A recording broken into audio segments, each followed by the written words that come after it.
Welcome back to Evolutionary Computer Vision. My name is Gustavo Lage and I will be your course instructor for the second part of this tutorial.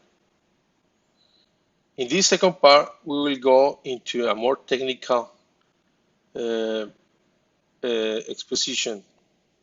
We are going to use several problems to give you a sketch about the idea of using evolutionary computation in hard, difficult computer vision problems and show you how we achieve top-notch results. The first problem is the synthesis of interest point detectors. Here you will see a stereo part taken at the Vision laboratory. Notice how interest points can be used to compute the correspondence between both images. The interest points depicted on both images were obtained with the IPGP2 presented in a published work in 2008 and 2006 at the GECCO and the Evolutionary Computation MIT Press. These works, the results outperformed past human designs and obtained an award at the Humis.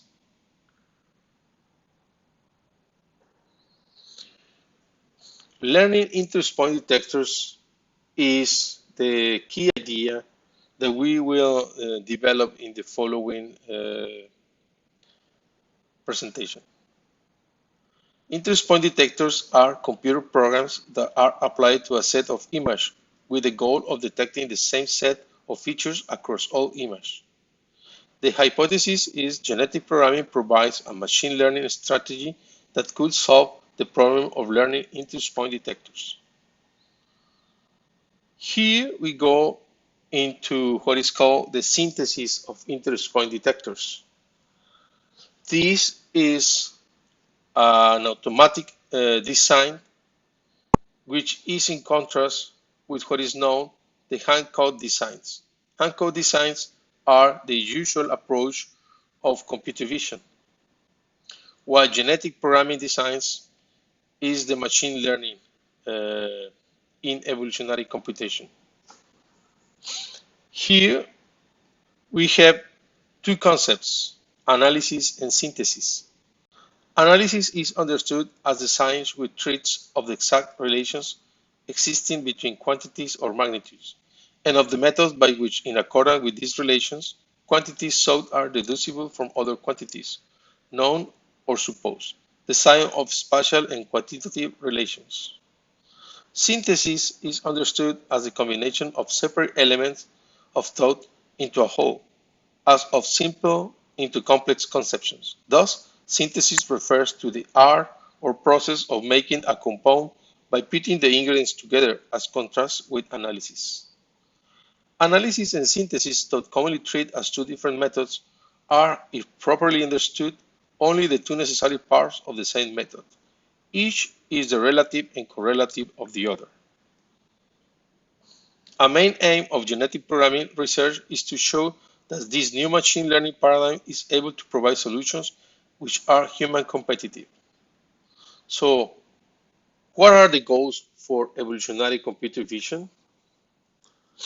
This work shows that a deep analysis of the problem provides the criteria, fitness function, as well as the definition of the function and terminal sets to achieve human competitive results. We claim that this research is moving forward the state of the art of interest point detection, providing not only the proof that previous man-made designs have been rediscovered by genetic programming, but also that new interest point detectors have been synthesized. Causa's genetic programming on the programming of computers by natural selection provides a detailed description of genetic programming. Here we focus on two aspects: the fitness measure, which evaluates the structures, and the structures that undergo adaptation. I must say that since this presentation, there are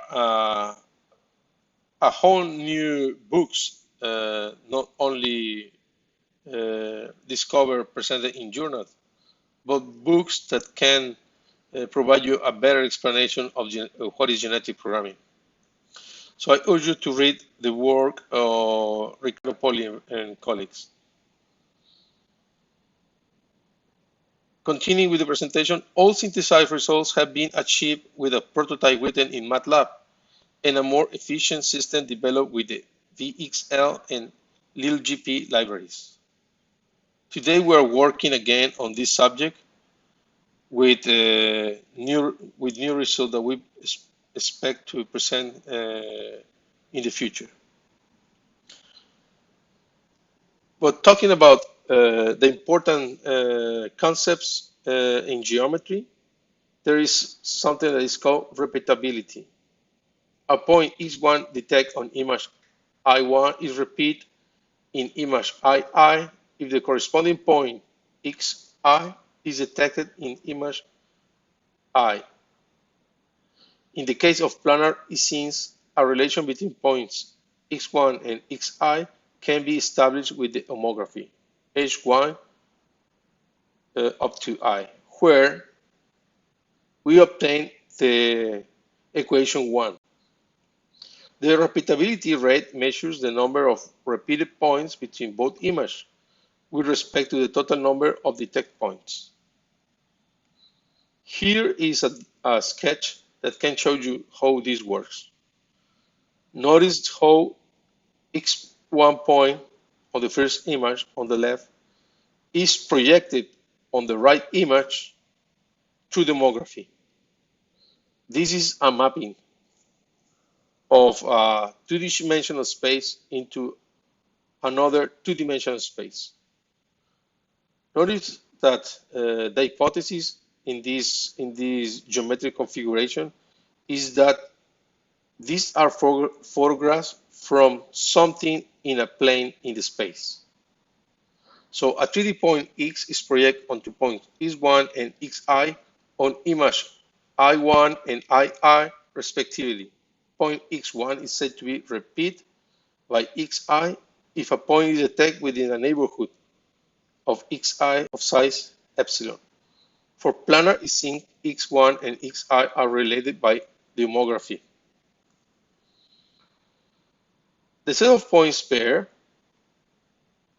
that lie in the common part of both images and correspond with an error size epsilon is defined by the relationship number 2. Notice that we have a distance. Thus, the repeatability rate of points extracted from image I with respect to points from image 1 is defined by the following equation,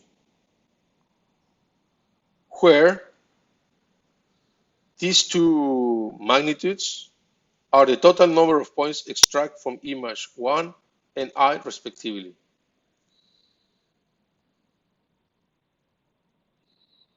Our approach uses a fitness assignment that is proportional to its mean repeatability rate, computed for a set J of n training image, where I equals 1 up to n. A base image I is used to compute the repeatability on all other images in J. The GPE search could easily get lost in one maxima if appropriate considerations are not taken into account when designing the fitness function. Hence, a good detector should extract uniformly distributed points across the image plane. Consequently, 3 other terms were incorporated in the fitness function and combined in a multiplicative way. I should say that this work was further developed into a multi-objective version and other similar works reported in journal papers. Here we use the idea of the entropy, where sigmoidal functions are used to promote point dispersion along the x and y directions. The term H given by equation 7 represents the entropy value of the spatial distribution of the interest points along each direction. P is approximated by the histogram of the interest point locations. Moreover, because of the logarithmic nature of the entropy function, Cx and Cy are set to promote entropy values lying within a very small range. The final term, n, percentage, is a penalizing factor that reduces the fitness value for detectors that return less than the total number of request points. Finally, alpha, beta, and delta control the amount of influence that each term has on Fx. The set F contains 6 unary functions and 5 binary functions. All functions, input and output, are data matrices with the same size as image in J. The subset of binary and unary functions are given by 9 and the unary by 10, where EQ is a histogram equalization and G of sigma are Gaussian filters with blur sigma. The complete function set is the union of these two sets. Effective interest point operators requires information pertaining to the rate of change in image intensity values. Consequently, the terminal set includes first and second order image derivatives. However, we do not claim that this set is necessary nor sufficient, and further work will try to determine an optimal set of usable information for interest point detection. I should say that in the presentation that was in the final part of the first part of this tutorial, we talk about the models of the brain. This part of the model corresponds to the V1 part, where it's supposed to detect the lines, the inclinations. Therefore, here we use the theory described by people in computer vision using what is called a jet, or let's say the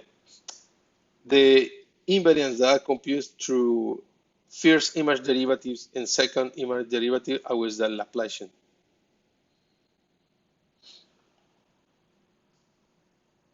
All these derivatives are computed using a convolution with the Gaussian kernel derivatives.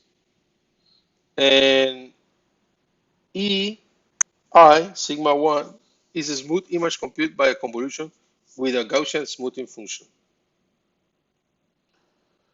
All experiments were developed independently in two different systems to show the robustness of the proposed approach. At first, a prototype developed on MATLAB with the Genetic Programming Toolbox GPLab. These experiments were also developed in C language using the VXL, LittleGP, and CImage libraries. All image sets were downloaded from the Visual Geometry Group website, along with MATLAB source code for computing the repeatability rate and binary files for extracting Harris interest points. All MATLAB codes were translated to C language for testing the second system. The seen images were Van Gogh, Monet, Mars, New York, Graph, Mosaic, and Leuven. Van Gogh, Monet, Mars, and New York present change of rotation, while Graph and Mosaic present change of illumination. Finally, Leuven presents change both rotation and illumination. Here are the web page. This is the GP runtime parameters. See how, despite a very difficult problem, the population size is small and the number of generations is relatively small. The other factors or the other values of all variables are standard. These are the results of the first 30 runs. We report only the results that were different from those results. And we group these results in three different sets for similarity. Note that the first set is a difference of Gaussian with several filters. The other one use a curvature. It computes the curvature space, and the last one has more complex operators. These are the three representations of some of the problems that were discovered. We can see that IPGP1 is nothing but the difference of a Gaussian, and IPGP2 is the one that we use on the first slides. And here also we can have the Harris detector, which is very complex in comparison to any of the others that were discovered by GP. These are the results about the average repeatability rate achieved with the training and testing sets. We can see that the most of the new operators perform better than the Harris, which is considered the state of the art. And again, the MATLAB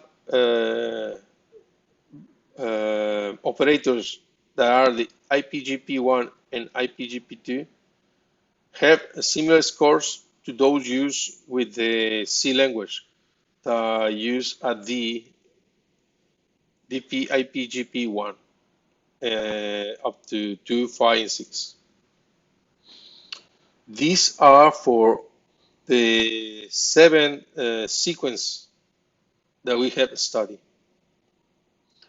We can observe how this went into a new local minima, and before this research there were no other interest point detector that were that score so high in this benchmark, and changing only the operator. These are the results for the Monet and Mars sequence, Leuven and Graph, and Mosaic. Here you will see a sequence.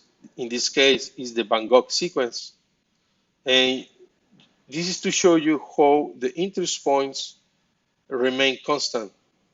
Sometimes some points disappear, but in general they remain constant through the whole sequence, in this case our rotation.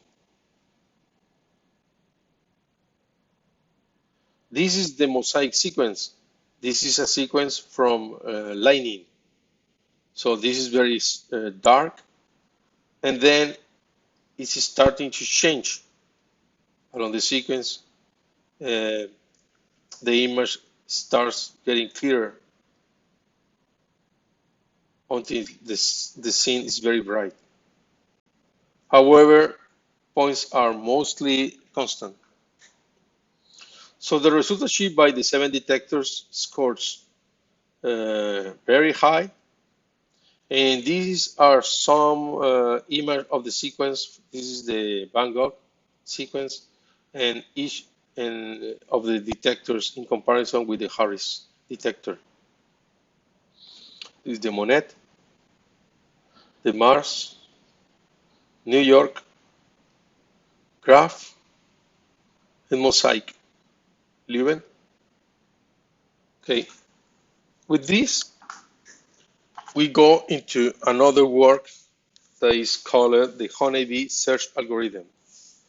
In fact, this was the first bee-inspired algorithm presented in major conference. We published this on GECCO 2006, also at EvoStar, and at the ICPR, the International Conference on Pattern Recognition. So this part of the talk introduced a novel analogy with the way honeybee colonies function in order to solve the problem of sparse and quasi-dense reconstruction.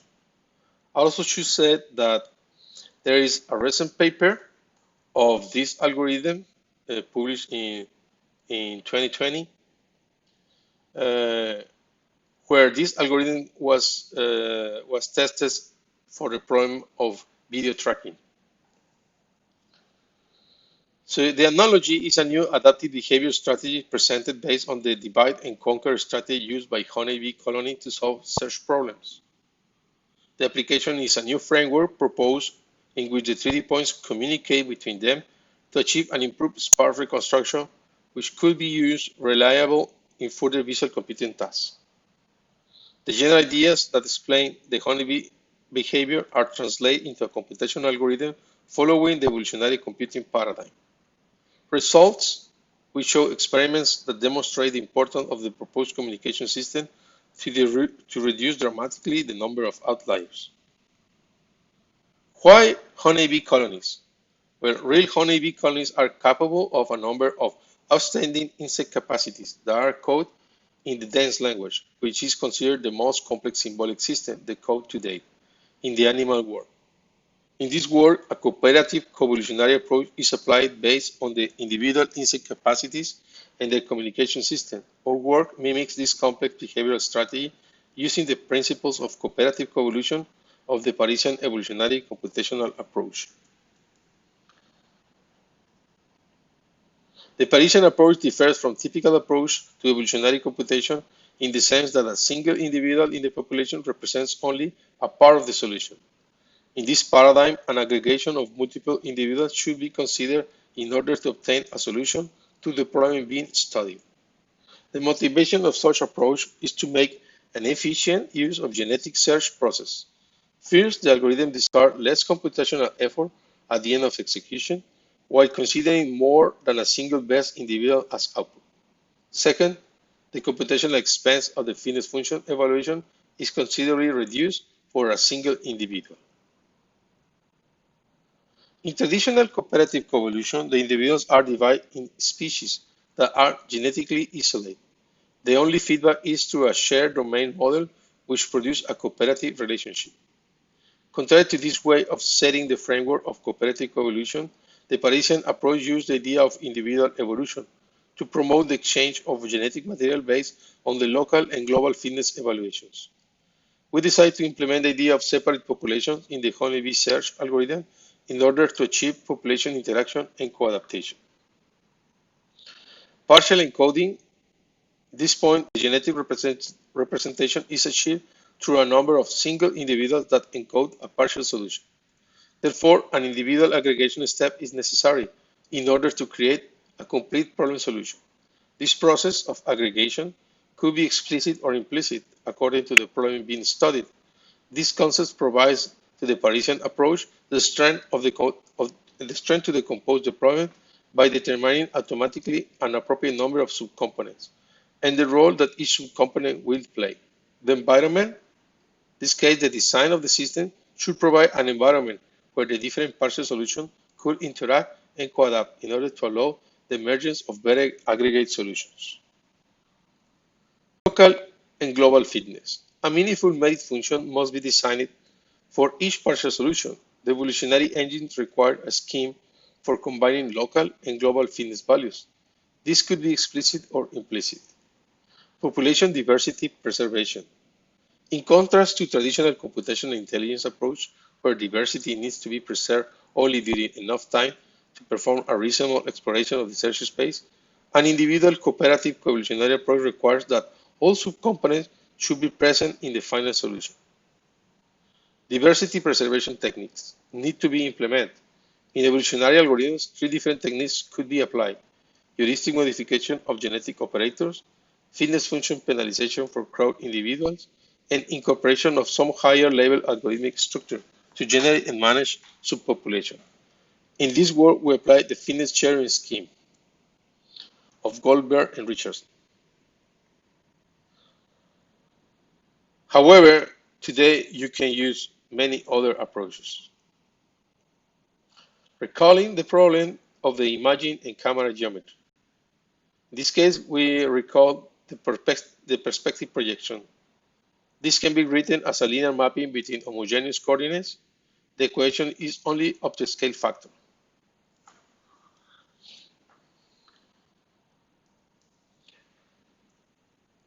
Here again, we have the camera geometric model, in which we know the internal camera parameters, where the units of Ku and Kv are in pixels per millimeter.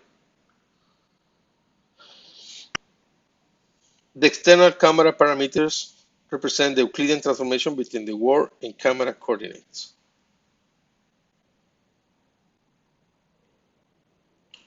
Here we can show the Euclidean coordinate system of a photograph taken of the Evolution house.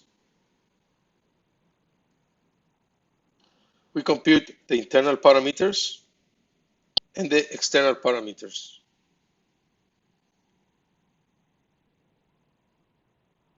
When we talk about a three-view geometry, cameras P and P prime such that X and X primes are projections of the same point with two different perspectives. Baselines between the cameras is not zero.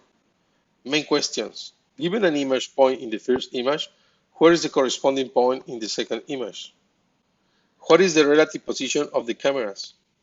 What is the 3D geometry of the scene? The correspondence geometry given the image of a point in one view, what can we say about its position in another? A point in one image generates a line in the other image. This line is known as an epipolar line, and the geometry which gives rise to it is known as epipolar geometry.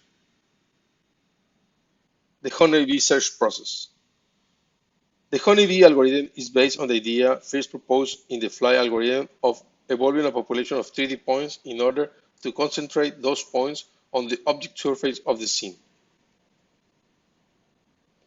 The Parisian approach in the work of Luchet in 2001 was applied to the evolution of a population of 3D points called flies, whose positions were concentrated on the object surface of the scene. The main drawback of that first attempt was the lack of applying the concepts of population interaction and coadaptation, as well as the identification of local and global fitness evaluations. Indeed, a high number of outliers were produced with their technique due to the overlook of these aspects. Moreover, the omission of these concepts produced a shortcoming of the paradigm to provide those 3D points with intelligent capabilities. The Honeybee search process is composed of three main activities: exploration, recruitment, and harvest. This is the flowchart describing the Honeybee search algorithm. We can see the three main stages: exploration, recruitment, and harvesting. In the algorithm, we use Sobel information of lines, and we compute the cross correlation. The fitness function of the Honeybee explorer is composed of two main criteria: the contour information obtained with the Sobel operator and the correlation between both images to estimate if the bee is posed on a surface. The exploration stage starts creating a random population of 3D points called explorers, which are then transformed into a new population, lambda e, using the mutation, crossover, and random steps. This stage attempts to simulate the natural process in which the bees explore asynchronously the space in search of the food source. The evaluation is obtained with the following criteria. We use here the zero-normal cross-correlation. The exploration stage. Here, the selection of the best explorer is made with a tournament selection after being evaluated together with the whole population. We apply a chain step in order to balance the distribution of the explorers in the Euclidean world. We repeat this stage until a given number of generations, let's say n equal 30. Each explorer recruits a number of foragers proportionate to its fitness function. The size of the search space is proportional to the distance between the pair of cameras, the height, and the current 3D point explorer.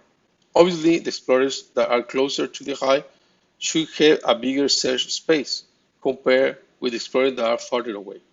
We start with a fixed size to the nearest visit place near the hive.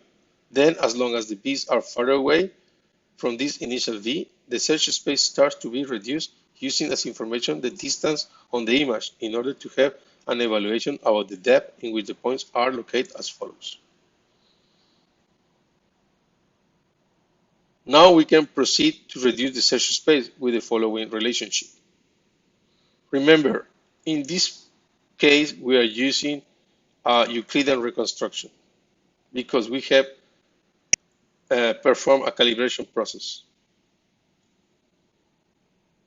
Here, U equals di divided by d max represents the degree of desirability that a place holds according to the distance.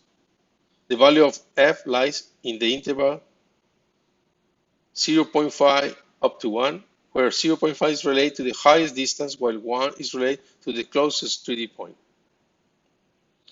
The next stage is to harvest the source patch for each explorer using an algorithm similar to the exploration stage. The first cycle is dedicated to visit each place that was selected by the explorer.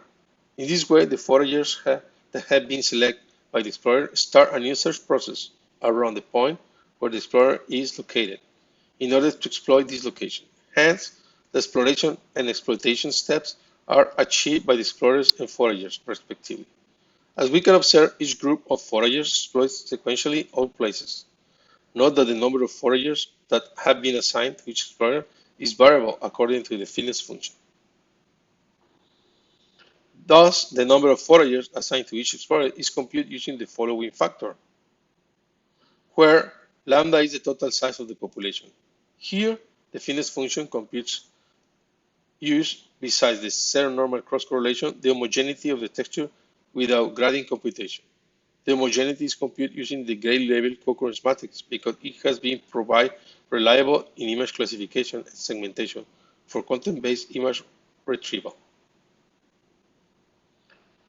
These are the main parameters of the algorithm that were used in order to compare the mutation operators.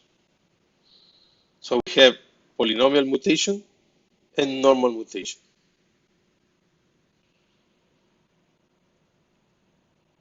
The result of applying the Honeybee search algorithm to obtain a sparse reconstruction as shown in this image. This image shows the 3D reconstruction using the method of triangulation with 60,000 points and 12,000 points. Here we have B's project on the left image and the right image. And we can observe the reconstruction of 16,000 B's and 8,000 B's, which are much better than the method of triangulation. This image shows the result of applying the Honeybee search algorithm to a real stereo pair to obtain a quasi-dense reconstruction. Here are B's project on the left image and right image of two stereo pair of some coins. And we can observe the 3D reconstruction. As conclusions, we can say that the advantage of using the Honeybee search algorithm is the robustness against outliers. We can appreciate in the BRML image that all 3D points are grouped coherently with the goal of reconstructing compact patches. This is due to the intelligent process described in this paper, in which some artificial honeybee explorers guide the search process to obtain an improved sparse and quasi-dense reconstruction. This work has shown the benefit of using an intelligent approach in which the total number of points needed to obtain a significant model of the scene is smaller for the Honeybee search algorithm compared to the triangulation approach. The explorers guide the foragers using texture and correlation information during the whole process. Similar to the natural process, the goal is achieved using a communication system that we have adapted to the classical evolutionary algorithm. It is suitable to think that the Honeybee search algorithm could be applied in other contexts. In fact, we have published, as I mentioned earlier, a new paper making an extension in the graphics processing units in parallel with excellent results for video tracking. Now let's go into the last example of an autonomous measurement system. This is a problem of camera placement. This is a very difficult problem that is still open.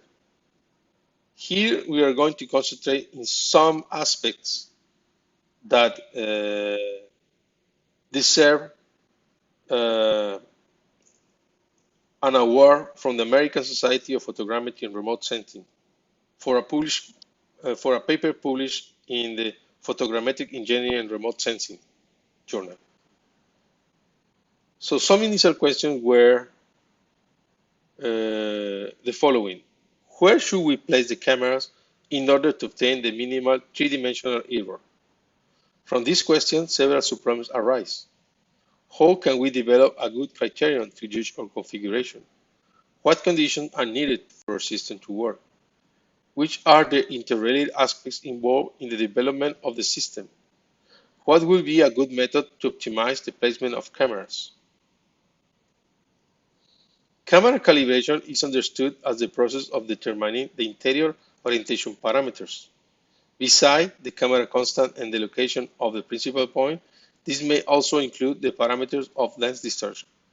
This is a well-established procedure, standard in photogrammetry and computer vision. Bundle adjustment is recognized as a critical factor in exploiting the mensuration potential of photogrammetry, and is almost exclusively used in applications requiring high accuracy. In our previous work, performed by Olage and Moore, the projective model was used to derive an analysis of the uncertainty that is useful in the determination of a camera configuration. The projective model and collinearity-based approach have been used recently by Olage and Dunn. Well, actually, this was almost 13 years ago, to achieve a practical photogrammetric network design. This was published in the Photogrammetric record. So the key is to simulate networks of complex objects and testing the solution in the real world with the standard laptop is a much faster analytical method based on the Taylor series used to estimate the tree measurement accuracy. The analytical approach takes account that the 3D measurement point, PJ, is related to the input data, little p, by an analytic function, which is nonlinear. This relationship is approximated by a linear one through a first-order expansion. After ignoring the second-order terms, it is easy to compute the mean value of the output measurements and consequently the covariance of the measurements. Here are some results of photographs taken with the robotic system in the laboratory, and some of the results reproduced with an ellipsoid of uncertainty. And we developed a graphic system, a computer graphic system, that to show the movement that the robot needs to perform to take the photos. So in this case, the genetic representation is similar to what is called a linear genetic programming, where we have a set of cameras. Each camera is representing its position and orientation through several values. The first one is a value that decides if the camera is active or not active. I mean, if it's taking a photograph or no. And also the position and orientation. This goes into a genotype encoding to compute the initial photogrammetric network, and then to compute a path planning to create a task specification. Here we can observe the Pareto of the system, where the cameras is trying to locate the cameras in the space to obtain the best solution regarding depth size, the uncertainty of the three-dimensional reconstruction, and the displacement. As we can observe, as we add cameras, we can obtain cameras that are better separate in space and of course obtain a better accuracy. But as soon as the cameras are higher, the number of configuration starts to grow. Here we have 5 cameras, and these correspond to some results published by expert photogrammetrists that they call it no atypical configurations. In fact, they put cameras in some atypical configurations because they didn't know that these were actually local minima. So these competing configurations start to describe better the landscape of where to place the cameras. So in this way, the systems can give you the knowledge about how to place the cameras and how is actually the best way to place a given number of cameras. Here we can observe how an object, let's say also that in this system, in this case, the system is an irregular system, so it has self-occlusions. So in the system is considered through ray tracing if from a certain given point a certain part of the object is visible or not. So the system uses this information of visibility, uncertainty, displacement, and it tries to attempt to minimize all the variables to obtain the best results regarding all these criteria. Well, with this, I will finish. Well, this is another problem that is also in the book. All the examples that I give it to you are included in the book. If you want to know more about these problems, you can go into the book and go into the details. And in case you are more interested, of course, you can contact me through my email at olage at cicese.mx.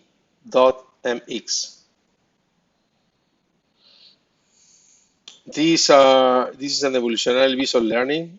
In fact, this is an approach that used some kind of linear genetic programming, and this was for the problem of multi-class object recognition. Today we are doing this through the brain programming strategy, so I'm just going to go very fast. Anyway, we're still using the support vector machines to compute the classification, but we're trying to use a more direct approach using only visual operators. So here, this is also in the book. So with this, I will stop. The problem of object recognition is the one that I told you in the first part. And if you have any question, I will be happy to answer by email or in the conference. Thank you very much and enjoy the rest of the conference.